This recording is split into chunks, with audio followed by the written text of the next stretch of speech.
Hi everyone, how are you guys doing? A very happy new year to all of you. I'm doing a video today with Raj again. Raj is a career coach based out of Australia and he specializes in helping the immigrants settle here in Australia and building their career. I've done a video with him in the past and I think a lot of you got quite a lot of help from it. And so I thought of doing the video again. Also, because that video was done almost a year back and a lot has changed. So I thought, especially for the ones who are just coming in now, if we could have another conversation with Raj. So I will bring in Raj very soon, and I have devised a list of questions on your behalf for him, and we'll go through that list of questions. If you've got any additional questions beyond those, feel free to write in the comments. If either of us get an opportunity, we try to address them. Let me clarify, this is not a paid promotion at all. I don't do any of paid promotions. I haven't started as yet. When I do, I would probably announce and let you all know. But I have always, really felt that Raj's really helpful, and I think he can bring wonders to someone's initial months and days here. And so I get this feeling from within to do this video. Having said that, if you at all feel like reaching out to him and get some assistance like I always do, I'm going to leave his contact details in the description box, and go ahead and have a chat with him if you like. All right, so I'll now bring Raj in. Hi Raj, how are you today? I'm very well, Vijayta. You? I'm okay, thank you. Happy New Year. Same to you. Thank you so much again for taking out this time. And Yep. like the other time, I've got a list of questions for you. Glad to be here, and always good to connect with you and reach out to your subscribers, your followers on YouTube. Wonderful. Thank you so much. So should we just kickstart? Yeah, kick it off. Okay, great. Now the first one is, sorry if I'm looking this side, is because I'm referring to my questions. What, in your opinion, was 2022 like as an employment market in Australia? And what do you think, what is the forecast for 2023? Good question. 2022 was a very interesting year because it was the first one after the end of the border closures. Many skilled migrants entered the country after a 2-year hiatus, and it still was not enough. The latest news is projecting how Australia's facing a skill shortage, and it's got a rapidly aging population, so they need more people, and they've increased the quotas for intake of new migrants again in 2023 to I think something like 190,000, which is like going higher than the pre-COVID years. So some of the highlights I would say for 2022 included that it was a record year from an employment perspective. So job advertisements were high, unemployment was low, and there was a continued demand for certain professions which could not be fulfilled. And pretty much right up until 2021, which was, you could say, a really key year after the 2020, the first sort of COVID lockdowns, and everybody was not used to what was happening. In 2021, people got used to working remotely. Employers got comfortable with the ideas of their large amounts of their workforce, majority of their corporate workforce working remotely. So there was significant changes. So 2022 was a recovery year. The good news was also that the salaries went up in Australia in 2022. I can vouch for that. Yeah, so there were some significant differences, and I think you are in a pretty good position because you arrived in Australia in 2022. So probably you could see the difference in the pace within the city of Adelaide where you are. Yeah, absolutely. And what do you think is the forecast for 2023? Is it going to dip now? It's still very early because we are just finished the first week of the new year. All indicators are that there is no letting up of demand. There is a skill shortage in Australia still because a 2-year closure of borders can't be made up by just 1 year's opening up. Yeah. So it will take significant macro, economic sort of recessionary conditions or something of that sort for Australia to get impacted. But I don't see that happening right now. The National Skills Commission, which projects and forecasts employment growth, has forecast a strong employment growth in Australia in 2023. So there's a continuation.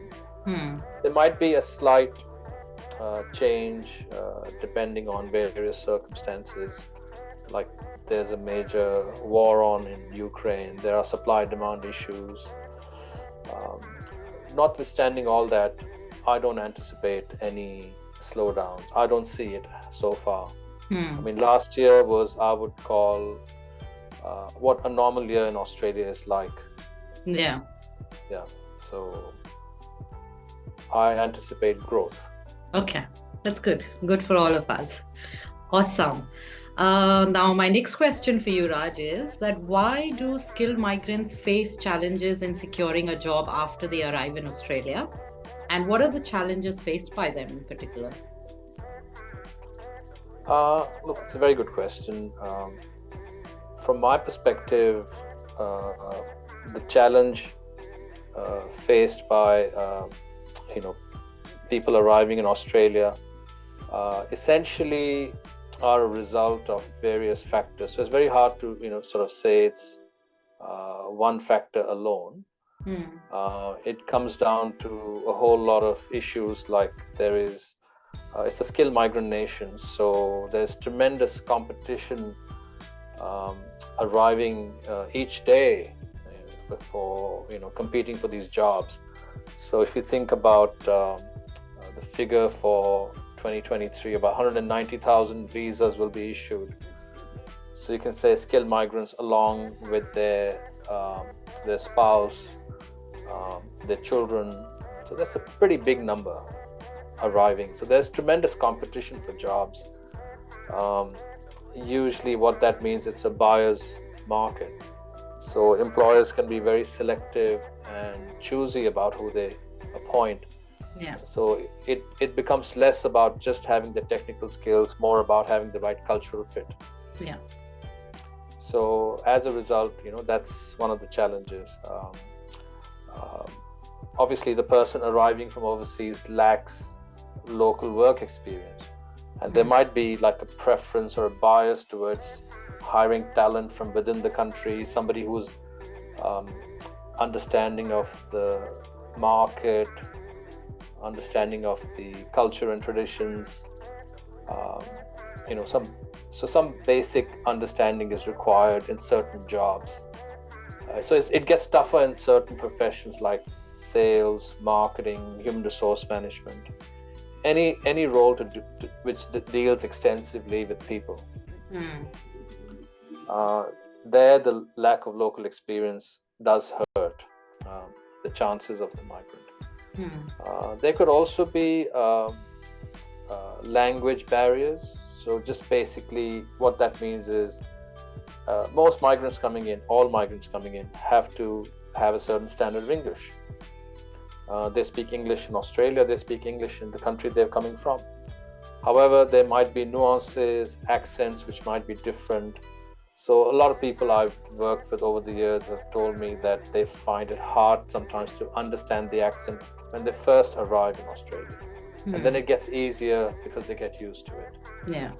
I think above all, there is this element of what I call cultural intelligence, which is the skills anyone requires to relate and work effectively in a culturally diverse setting. So think about, say, for example, if somebody is arriving here from the Middle East, but originally they could be from one of the countries in the subcontinent, India, Pakistan. So when they went to the Middle East, they would have had to, adjust and adapt to that culture there. Yeah. And within these countries like India, large country, working in different states means different things. So imagine coming here 10,000 kilometers away. So I think working on their cultural intelligence, can be a big challenge for most migrants because they're not expecting that. They feel that their skills got assessed by the Department of Immigration. The government of Australia is saying we have a need for your skills. They land here on the shores and then they don't get opportunities easily. And they're kind of left a bit confused and mystified as to why that's happening. Okay, so basically, usually, if I think of how I used to wonder my career here, I used to be scared of whether I have enough technical skills. Would my education have a cut there? Would my prior experience have a weightage? So essentially, all the things that we can wonder as a layman are usually the last things that actually become a hurdle because we're pretty much kind of okay in terms of. Correct. Yeah. I mean, there's an old adage, especially when it comes to hiring talent, is saying that, hire for attitude. We can teach them the technical stuff later. Yeah. So to get to that stage of being selected, one needs to be ready. One needs to, understand a bit about this market. So that's one of the barriers as well. Most people come highly unprepared or underprepared. Like they're not ready for what they face because they believe that getting the visa was really hard. And it was hard, but when it comes to, when you relate to it with the point of view of getting a job, the first break, it's much harder. And it's not just about the first job, it's about the right job, because most people come here, for whatever their version of a better life is, which includes, the right role. Yeah, so basically it's not the first role, but the right role. That's right. That's right. Uphill. Look, because of the huge skill shortage in Australia, I think anybody who wants to work, get a job, can easily get a job. But to get the job, that's the key. That's where the work goes. That's right. Great, thank you. Now the next question is, so we've talked about the challenges. Obviously, the next obvious question is, how do you think they can overcome these challenges? Look, what I've mentioned earlier is to be better prepared, because sadly, even after all these years of, I've lived in Australia for 25 years.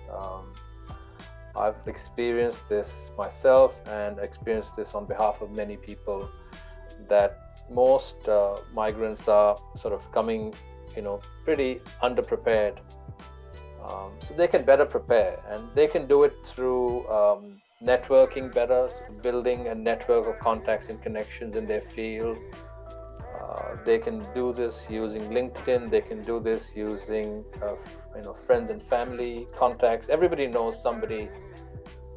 Usually, in Australia, it's attracts a lot of migrants. It's a large intake of migrants coming here. So it's about being efficient and networking as soon as possible rather than after arriving. Because then most migrants are at a pretty desperate stage, saying, okay, I'm looking for a job. Yeah. So this preparation I was talking about requires, two things. One is information. So you're not networking to get a job, you're networking to get information. And secondly, it helps you understand the job market as well. And the other aspect that needs to be worked upon by migrants is improving their communication, how they present and represent themselves on paper, on social media, in person, on the telephone, on a video call. All those aspects need to improve. It's not improving English, it's improving communication. I just wanted to stress that. Yeah, because they've already proven they can, they have English skills by doing an IELTS or a PTE test. That's not an issue, and there are different standards, and people in Australia are quite tolerant around English if your skill is in high demand. But if there is a high supply of your profession or your skills, then that can be a big factor. So those people who work extremely hard to score the right IELTS, score or PT score, they need to think that, okay, if they know that this is an area of development for them, to continue working on it. And there are ways and techniques to do so even after arriving in Australia. And one of the best ways to go out, volunteer, which helps you gain local experience. It helps you meet new people. There are a lot of avenues, like attend Toastmasters, which is a club for improving public speaking and leadership and communication skills. So there's a number of activities they can do, but one of the chief ones, which I've not mentioned so far, is get guidance and support. So, there's all kinds of sort of evidence of how, if you seek guidance, you can shorten your journey. You can get to your destination faster if you know your way. Think of how you get guidance from either a career coach or job search coach, is to know the directions and know the way. I think that's what a lot of people don't do, because it's probably not part of the culture as well, from what the countries where people are coming from. They've had successful careers, they are in mid-career sometimes. Some people who I encounter are very senior. They've never had a problem. They have a very strong network in the country they're coming from, and they suddenly arrive in any of the cities in Australia, and they find themselves in a bit of a vacuum. All their networks and everything they know about life is missing. They can't simply pick up the phone and ring people and get meetings. Even if they can, they don't know what to say. And that's where the communication bit fits in with this whole process. Networking, communication, and get the guidance, get the support. A few things which are not as high-level suggestions as yours, but I do know of some people who then start watching a lot of news, Australian news, start watching a lot of sports, watching a lot of movies, involve the kids in it. Imagine being at a job interview and finally everything rests on the doubt that a hiring manager may have about your lack of local experience. They may think you're very impressive, you know your stuff technically.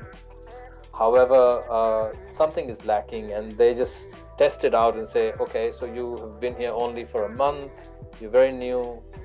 Do you know who the Premier of South Australia is? And if a person is not prepared or hasn't done their research or is not interested, they can get stumped, and it can lead to further doubts in the mind of the hiring manager. It's a simple question. It doesn't really get asked. But if it does get asked, the hiring manager will be wondering, what else does this person not know about the state we live in, about the city we live in, about the country we live in? How will they make decisions on the job in the future, which are critical? So there can be ramifications. So the more a person prepares about understanding the history, the politics, the governance, the culture, the traditions of Australia, of the city you're landing in, the better. Not sure if you experienced any of that in your journey. I think I did. I had this random thought. In one of the interviews, I was asked a question about sports. And I'm no surprise that I didn't get through because I wasn't prepared. And anyway, sports is probably not my area where I delve much. So I think sports is so big here. It is totally. And the more you dig into this before you arrive, the better, because it's about coming well prepared. I think even if the recruiters didn't judge because I didn't have that knowledge, in that split second, my confidence level just dropped. So that for sure had an impact, in my opinion. Okay, so if you're okay to proceed, Raj, to the next one that I've got. All right, this is an interesting one. What are the top 3 interview questions that one can expect in an interview here? Sure, it's an interesting 3 questions is not enough, but the top 3 I can talk I will about. add 3. After you, I'm going to add 3. Okay, fantastic. Look, it'll be good to hear from the candidate side as well. From a coach's side, I believe that what people really want to know is about the candidate, who they are meeting, and their interest is more about how well the candidate is prepared. So they ask questions like, one of the most common questions is, okay, so let's start by you telling me about yourself. Yeah. A very common opening question in job interviews, and it's your opportunity in that interview, in that opening question, to give a brief overview of your background, your education and work experience, but keep the response focused on what's relevant for the job that you're applying for. Like a lot of people start telling me that they're going to start with their name. They're going to start with their qualifications, or what was the journey with their first job, and they're giving like a chronological order of how their resume reads. There's nothing new in this information, so this is the critical first question. Then as soon as they know this, the attention shifts to, okay, so now that we know about you, so why this role? Why do you want to work for our company? Why do you want to leave your current role? Why do you want to transition? Why did you come to Australia? Those are the kind of questions, just like number 2, to understand your motivation. And another question, which is, I would say, in my top 3 that I can give, shed some light on, is like, describe a time where you faced a challenge at work. How did you overcome it? And another spin on this is, describe a time when you had conflict in the workplace. It could be with a customer, it could be with a client, it could be with a colleague, it could be with your own manager. Tell me about a time when you championed an idea which was rejected. So it's about understanding how you overcome objections, how resilient you are. And all these questions are designed to understand how organized your mind is. Right? So there are several questions which are, you can say, situational, behavioral, technical. So you need to prepare for all those. You need to prepare for telephonic rounds of interviews, video rounds, in person, meeting your direct manager, meeting the direct manager's colleagues who could be key stakeholders. So that's part of what preparation one requires to do. It's quite extensive, quite different from most of the countries where migrants are coming from. So it requires a different kind of a preparation, and most people spend time after arriving in Australia to learn about this, because their lives are busy right now before arriving here, and they are in the mode of organizing themselves to Wrap get up here. process. Yeah, that's right. Yeah. So I'll give you the other few questions that comes to my mind, though I do remember you made me practice about 100 questions. You have this exhaustive list of questions, so there were so many. But yeah, some questions that I came across was questions around them wanting to understand what drives me, what am I so passionate about, not just in the work arena, but personally, what am I passionate about? I think one of the questions that also gets asked is, are you applying for other jobs at the same time? Do you have other offers on the table or not? Now, these questions are striking me because I was like, am I supposed to tell them that I've got an offer? Will that drop my chances? Or should I, that's going to kind of make them insecure and take me? I think another question is, I think, why should we hire? I don't know, did you cover this question? You did, I believe. Yeah, it's one of the questions I help my clients prepare for, and it's a question that can get asked. It's kind of decreasing in popularity over the years. Okay. Along with the question around what are your weaknesses. Yeah. People rather find out more about your strengths and your areas of development rather than use the word weakness. So, for example, if somebody is asked, what are your weaknesses? I suggest don't say weakness, say, look, an area for development. So, talk about an area for development. So, it's about being positive, throughout the interview, being positive and being optimistic. Most hiring managers like to hire positive and optimistic people, people who are resilient, who have a smile on their face. They overcome adversity, they overcome challenges with aplomb due to their personality and attitude. And this is what hiring for attitude means. Yeah.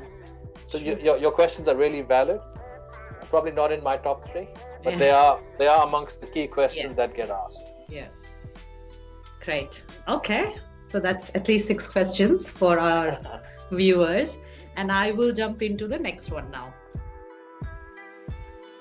Okay, Raj. So the next question is, what are some things that we should not say and some things that we should say in a job interview? Okay, interesting way of putting it. Look, definitely be prepared to talk about yourself, your skills, your experience, especially your key achievements. If you can talk about them either quantitatively or qualitatively, provide specific examples of your achievements and the success you achieved in your previous roles, which explains, to the hiring manager how well suited you are for the position. Another piece of advice is what you should do is ask questions. Don't be at a job interview only ready to face questions. So you need to demonstrate curiosity. You need to showcase how you will be in the workplace. So definitely go prepared to ask questions, genuinely be curious. So all this, you can ask questions about the company culture, about the team, the leadership style of the manager, the day-to-day responsibilities of the role, just get clarification. You can ask what will be the key challenges of the job. And definitely be ready to answer questions like describe your career goals. Where do you see yourself in 3 years, 5 years, 10 years? So go prepared for something like that and be ready to discuss it. Yeah. I think this is where you were very instrumental, Raj, because I remember there were a lot of my achievements which I had never categorized as an achievement. But through our conversation, you did, make me feel aware that, okay, this is something that's worth mentioning. And so then when I used to present myself for interviews, I used to then refer those as achievements. Because a lot of times you undermine or undersell yourself. So that's one thing which was very helpful in my interaction. Absolutely, and it starts with having them on your CV and talking about them in your cover letter. First, get used to the idea by describing it, and prepare for the job interview by making sure you call upon these to highlight the features and benefits of hiring you. I mean, think of every job interview question as a question which is asking, why should I hire you for the position? So pretty much in different guises and forms, you're being asked that question. And your experience, your skills, and your achievements provide the answers. Great. And as far as what not to say during a job interview is to definitely don't talk negatively about your past experiences, your past employer. You got to be really measured, not do that. Provide any unrelated personal information. It's okay to share some, but it's important to keep the focus on the professional qualifications and experience rather than anything which is personal. And also avoid, untruths, not lying or exaggerating on the resume, in the job interview. It's best to be honest, be truthful. And if one is honest and truthful, you need very little preparation because you are going to speak from the heart. And that's the most, to remember. And this is the most powerful. It's the most powerful way of interviewing.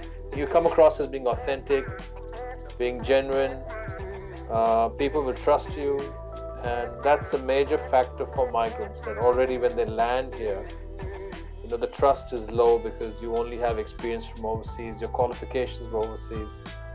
So in order to bring up the trust, you need to be honest, you need to demonstrate integrity. True, because I think people can see through. So, and I think one thing that I've observed in my work experience here is that it's absolutely okay for you to say that you don't know a certain thing instead of you building up stories around it, because then it just becomes so obvious and then you lose your credibility there, I guess. Definitely. Perfect. Thank you for that, Raj. Moving on to the next one that I have, and this is a bit of a lengthy question. So, is transitioning from their current career to a new one advisable for a new migrant in Australia? What are the steps they can take to do so successfully? And is gaining certifications or a degree enough to successfully transition into a new career? Yeah, long question, but look, the way to describe this would be to sort of give you some examples as well. But I'll start by saying that yes, it's possible to transition to a new career. It's a challenging process, it's an exciting process, and it can be especially challenging for migrants because they're already dealing with a number of other challenges to adjust to life in a new country, settling the family members. There's a lot happening. So whenever any of the clients I've had have approached me saying, look, I used to be a project manager, but I'm not that confident about doing that here. Can I work as a business analyst? So yes, it's been possible. Or some people have been ambitious, say, I don't see a future in the profession. For example, I don't want to be an accountant in Australia. I want to work in data analysis. It's a growth industry. I've started doing some certifications, learning certain languages, using certain tools. So yeah, those transitions take time. So my advice, depending on each person, is different. But what needs to happen apart from the certification and qualifications is what is valued, especially in Australia, is relevant work experience. So project work, doing project work in that field. Then it's about having a very strong narrative and a story around why you would like to move on to that new profession, a new role type. So you need very strong communication skills to be able to convince a highly experienced professional that you want to move into their profession. So you have to have really valid and strong points. So a strong positive work ethic and a positive attitude will definitely help. So I have found that people who understand that this is a process which takes time. So I've had people who went from working in project and program roles to cybersecurity. A graphic designer ended up working as a UX UI designer. So bringing their skills up to date. But it's a process which took time. So not everybody can afford to have that luxury. So it depends. So no clear yes or a no to it. It totally depends on the profile. Yeah, and look, gaining certifications or a degree can certainly be helpful when transitioning. There are other factors, like I said, supply and demand. Each city in Australia has different role types which are more in demand or less in demand. So definitely the degree and certification will help. It'll give you the foundation, and you can then be proactive in your job search. But there are many factors that go into play. My advice is tailored and customized depending on each case. Got it. Perfect. Thank you. So now the next one, putting you under the limelight. Why should one use the services of a career coach? What are some of the benefits? Quite simply put, if one wants to get better at something, they should get guidance and advice. Because if you're working on your own, which is an organic way of learning, it can take sometimes years and months which a new migrant coming to Australia can't afford. So I would say people should hire a service of a career coach if they're looking for clarity on developing their goals and sort of also setting their target in Australia as to what is the role that they should target. They should work with the coach to improve life skills, like basic skills like working on a resume, working on your LinkedIn profile, your interview skills, negotiating a salary. These are life skills, not just job search skills. And when people work with the coach, they learn lessons to stay with them for life. You can't unlearn them so easily. Also increase their productivity and effectiveness in their job search. Most people are approaching a job search with the best means that they know. But working with a coach, for example, I work with well over 350 plus clients in my coaching career, helping them land success, their first role, the right role, or the next role in Australia. So when you work with an experienced coach, you are able to also get their services to help you with your blind spots. Become aware of things which exist within you, but you're not aware of them. Which happens for sure. Yeah, and you can't work on things which you're not aware of.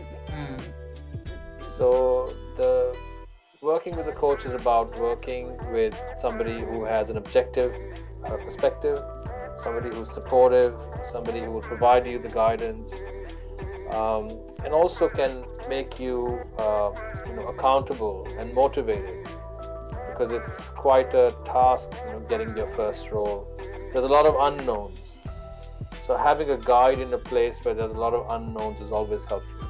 Yeah, awesome. I would say, yeah. There are many more reasons, and I think I've already done a video without even you knowing. I had done a video of why, how interacting with you had really helped me. So so many things that changed within me and in my interviews after I met you.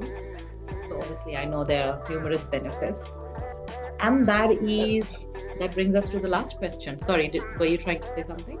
Yeah, I was just going to add that everyone has a different experience of what a coach means to them. Yeah. And there are many coaches. I'm not the only coach in Australia. There are many coaches. So explore the opportunity to meet several coaches and work with the one you find there's chemistry. So I think that's very important. Yeah, cool. Thank you, Raj. So now the last one is that you worked with hundreds of migrants over the years. What is your key advice to those about to enter Australia in 2023? And I know there are quite a few in my subscriber base. I think I'll probably talk about also what was my key learning so far. So I'll probably ask you a question, and you've dealt with a lot of migrants as well in the course of your work. Why do people transition and move from whichever country they are in to come to Australia? What's the main reason that you hear that people are coming from? Better quality of life, which in definition a better life. Yeah, better life. Yeah. So what makes up a better life is a series of mutually interdependent dimensions. It involves physical, intellectual, emotional, social, spiritual, vocational, financial and environmental factors. So it's about 8 different mutually interdependent aspects. You can't get balance in all. So the aim should not be that you have to get equal terms of everything. It's probably not possible. You have to have something which is your version of personal harmony in all these 8 aspects. Yeah, okay. So everyone has their own priorities, their own approaches and aspirations, but these 8 aspects end up making up what it means for people to live a full life. So if people are approaching, there's a huge element of financial which kind of overrides how people feel about their well-being. Because if you're not, in a job, when you come to Australia, if you're not working, all people put everything else on the back burner. So I always encourage my clients to say, okay, if you're not physically active, if you're not working out, when you reach a job interview, you're not going to have the energy. And so many times as a HR professional and as a recruitment consultant, I have sat with hiring managers who have said that, look, all three candidates I met today can do the job, but I would like to hire this one because they have the best, most positive energy. And guess what? This person was somebody who was looking after themselves. They were, physically in top condition, at their optimum. So they work out, they go to a gym, they run, they walk, they engage in some kind of physical activity, which helps them with their emotional and mental health. So I'm not sure if this has been your experience, but these are the elements which make up a happy life or a better life, which people dream of when they leave, their comfort of their home country and they land in Australia. Always putting off plans to, I'll start looking after myself when I achieve this, and it never happens. You have to land here and you have to live the life that you came for. Absolutely. That's my very good advice. point, actually. Wasn't expecting this as the key advice, but I think this literally is the key advice, and I've been a party to that. So when I came here, I put everything on the back burner. The prime responsibility was finding the job and then settling in the job and then settling in other aspects. And I also then know the kind of mental breakdown I had and the exhaustion that I had, because I wasn't seeing places, I wasn't meeting people. So that's only if people are able to implement what you're saying. I think it'll be a whole different game. I had a client who ended up really having a personal goal of losing weight. He lost 30 kilos and he does a lot of cycling, and there was a huge transformation in him as a candidate. The energy, the confidence it gave him. He got fitter, he got sharper, he believed in himself as a result. So he's done really well in his career over time. So there are many such examples, but they are all, like I said, mutually interdependent. So you can't have one all of financial success but not look after yourself.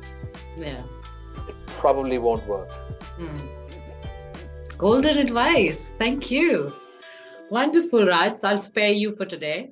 Hopefully I don't come back with a list of questions, or maybe I would, depending on, maybe the subscribers may have some very specific, though not.